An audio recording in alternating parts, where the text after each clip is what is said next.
the most recent body of work today is, I suppose you'd say it's behind you. It's the lino prints on the wall behind you, Kevin. Some of the printing plates were generated a while ago. They were going to go in my show at the Herbert Art Gallery called His Dark Materials, but we decided that they just wouldn't have fitted in.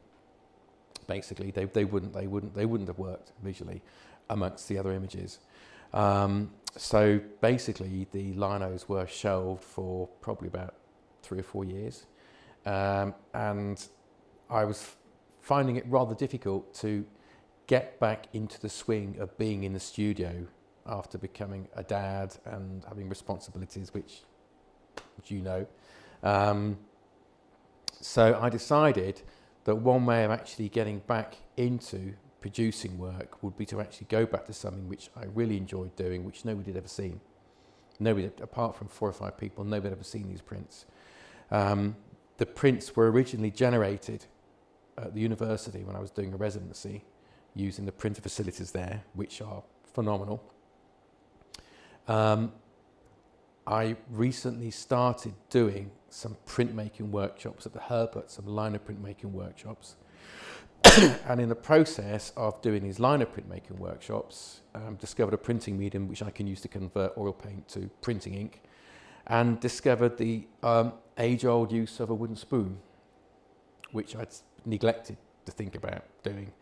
So did a couple of trial prints in here, which worked really well. So the idea is that what I want to do is to do some mega prints. And I found an artist called Angelina Cavalieri. She's mainly practices in Italy, but her background, she's Australian. And she produces lino prints that are about 40, 50 foot square. These things are massive. And she basically, she's got a team of about 20 people who work for her. She makes the lino prints in sections, which are inked up. She's doing a residency at the moment in a large Italian university. I'm not quite sure which one it is. I think it might be in Milan, where they've just given her a massive warehouse where she makes the prints.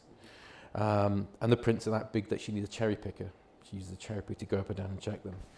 So at least I know the idea is viable, because there's somebody else doing what I thought I couldn't do, if that makes sense. So in the process now, basically, of buying some exceedingly large rolls of lino, which I can produce some much bigger prints.